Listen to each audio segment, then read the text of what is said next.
ကိုသိချင်ရတဲ့ငယ်ရဲ့မင်းနာမည်လေးကြားလိုက်တိုင်းရင်ထဲမှာနှွေထွေးသွားပြီးအချစ်တွေပိုတိုးလာတယ်မင်းပြုံးလေးမြင်ရရဲ့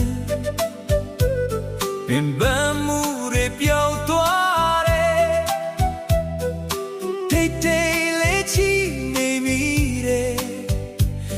နှလုံး